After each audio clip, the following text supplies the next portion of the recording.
Industrial revolution सनती इनकलाब जिसके बाद पूरी दुनिया तब्दील हो गई। सबसे पहले इंग्लैंड के अंदर ही क्यों आया, किसी और मुल्क के अंदर क्यों ना आया।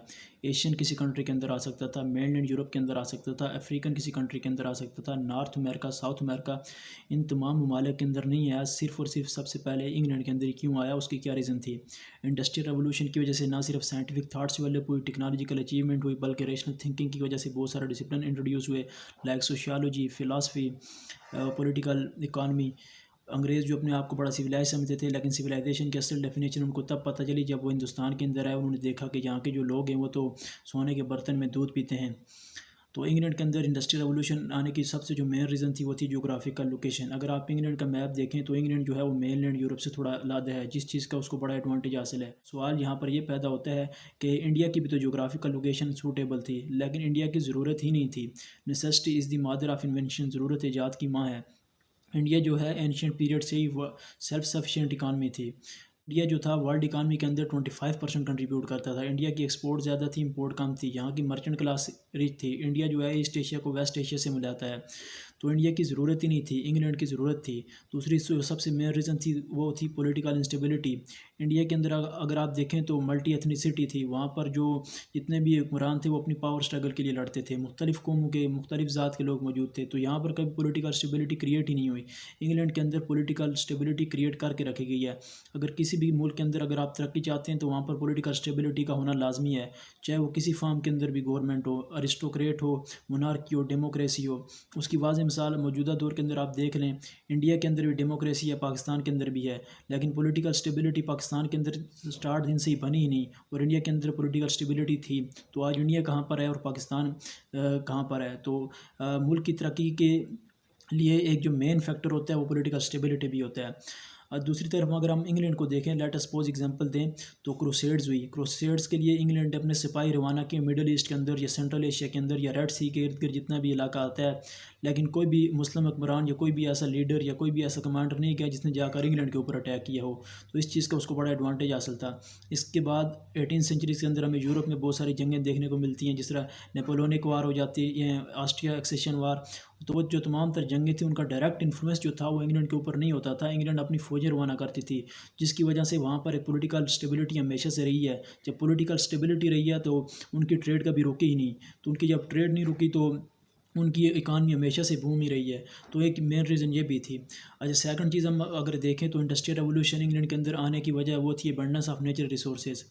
अब इंडस्ट्रीज़ लगाने के लिए आपको क्या चाहिए, इंडस्ट्रीज़ को चलाने के लिए आपको चाहिए पावर। पावर कौन सी, पावर को चाहिए आपको स्टीम की। स्टीम किस तरह प्रोड्यूस होगी, हीट से। अब हीट किस तरह आएगी, वो कोयले से। तो इंग्लैंड के पास कोयले की कानें इतनी वाफर मिकदार में मौजूद हैं, ना सिर्फ मौजूद हैं बल्कि बहुत ही अच्छी क्वालिटी का कोयला इंग्लैंड के पास था। और इसके अलावा मशीन बनाने के लिए आपके पास क्या चाहिए, कॉपर है, निकल है, क्रोमियम है, ये तमाम तर मेटल्स, ये भी तमाम इंग्लैंड के पास मौजूद थे। ये तमाम तर मेटल अच्छी क्वालिटी के अंदर मौजूद थे। और आप जियोग्राफिकल लोकेशन की वजह से देखें, इंग्लैंड को एक और एडवांटेज भी हासिल है। आज भी अगर इंग्लैंड ट्रेड करता है नॉर्थ अमेरिका के साथ, साउथ अमेरिका के साथ, तो उसके कोस्टल लाइन उसको ये एडवांटेज प्रोवाइड करती है कि उसकी बोट्स जो हैं वो रिवर से डायरेक्ट समुंदर के अंदर उतर जाती हैं। या फिर वो एशियन कंट्री के साथ अगर करना चाहता है तो स्ट्रेट ऑफ जिब्राल्टर के थ्रू, मेडिटेरियन के थ्रू, रेड सी के थ्रू, तो उसके रास्ते में कोई दिक्कत आती नहीं है। वो डायरेक्ट उसकी जो बोट्स हैं वो डायरेक्ट दरिया से समुंदर के अंदर उतर जाती हैं। तो एक बहुत बड़ा एडवांटेज उनको ये भी हासिल था। तो उस वक्त जितनी भी ये कानें थी, चाहे वो कॉपर की है, इसके अलावा कोयले की कान है, जितनी भी रिसोर्सेज थी वो जियोग्राफिकल प्रॉक्सिमिटी पे थी। जिधर भी उनका दरिया था, दरिया के करीब ही तमाम तर कानें थी, वहाँ से उन तमाम तर रिसोर्सेज को निकाला, रिफाइन किया, रीप्रोसेस किया करके वहीं पर कश्तियों में डाल के और ट्रांसपोर्ट कर दिया। तो उनको सबसे बड़ा एडवांटेज ये भी हासिल था। अच्छा, तीसरे नंबर पे हम अगर देखते हैं तो वो था प्रेसिडेंस ऑफ एग्रीकल्चर रेवोल्यूशन। अब जियोग्राफिकल डिस्कवरीज हुई तो वर्ल्ड ट्रेड बढ़ा। वर्ल्ड ट्रेड की वजह से वर्ल्ड इकानमी जो है वो बूम हुई। तो इंग्लैंड की जो मर्चेंट क्लास थी, जो ईस्ट इंडिया के अंदर जो आई थी या वेस्ट इंडिया के अंदर, तो उन्होंने यहाँ से बहुत सारा पैसा कमाया। उनकी वजह से इंग्लैंड की गवर्नमेंट ने भी बहुत सारा पैसा कमाया। अब उनको पता था कि इंग्लैंड के अंदर हम इंडस्ट्रियल रेवोल्यूशन लेके आना है। अब इंडस्ट्रियल रेवोल्यूशन लाने के लिए जो हमें चाहिए वो बड़ी तादाद में लेबर चाहिए। अब इतनी बड़ी तादाद में अगर लेबर लाना है तो लेबर कहाँ से आएगा? लेबर उन्होंने अपने ही लोगों में लेबर जो है वो प्रोड्यूस किया। अब इतनी बड़ी एक तादाद में अगर आपको लेबर चाहिए तो आपको सबसे पहले मुल्क के अंदर अनएम्प्लॉयमेंट क्रिएट करनी पड़ेगी, जो कि इंग्लैंड ने क्रिएट की। जितने भी बड़े मर्चेंट थे उन्होंने वापस से आकर इंग्लैंड के अंदर ज़मीनें ख़रीदना शुरू कर दी, ज़मीनें ख़रीद कर वहाँ पर प्लांट लगा दिए। और जितने भी छोटे मर्चेंट थे वहाँ पर जो वहाँ पर जो अपना बिज़नेस करते थे तो वो मजबूर हो गए। इसी तरह वहाँ पर जितनी ज़मीनें थी वो बड़े मर्चेंट्स के हाथों में आ गई, तो छोटे मर्चेंट आहिस्ता आहिस्ता मजबूर हो गए कि भाई वो रोज़गार के सिलसिले में मूव कर जाएँ शहरों की तरफ। और फैक्ट्रीज़ के अंदर वो उस वक्त फैसिलिटीज़ प्रोवाइड की जाती थी कि वहाँ पर एम्प्लॉयमेंट मिलती है। तो जानबूझकर एक ऐसा इन्वायरमेंट क्रिएट किया गया कि जितनी भी पॉपुलेशन थी वहाँ पर अनएम्प्लॉयमेंट क्रिएट की गई और उन सबको फैक्ट्रीज़ के अंदर काम करने पर मजबूर कर दिया गया। आज जो हमें अपने ह्यूमन राइट्स की बात करते हैं या अपनी हिस्ट्री को ग्लोरीफाई करके पेश करते हैं, जब इंडस्ट्रियल रेवोल्यूशन इंग्लैंड के अंदर आया तो उन्होंने छोटे छोटे बच्चों से काम करवाया, औरतों से काम करवाया, नौजवानों से काम करवाया, बूढ़ों से काम करवाया। ना सिर्फ काम करवाते थे बल्कि 18-18, 19-19 घंटे काम करवाया। तो क्योंकि कैपिटलिज्म का एक स्पिरिट है कि जब वो देखते हैं कि भाई आपको एडवांटेज हासिल हो रहा है तो वो फिर काम करवाते हैं, वो फिर चमड़ी नहीं देखते चाहे वो गोरी है या काली है। इंग्लैंड की जो अपनी वहाँ पर जो गरीब तबका था वहाँ पर उन्होंने उनके ऊपर भी जुल्म किया, इंडिया के अंदर भी जुल्म किया। गरीब तबका जो था वो हमेशा से ही पिसता चला आ रहा है। इंग्लैंड के अंदर हमें बहुत सी इन्वेंशन देखने को मिलती हैं, न्यू इन्वेंशन, जिसके अंदर पावर लूम्स, कपिन स्टीम इंजन।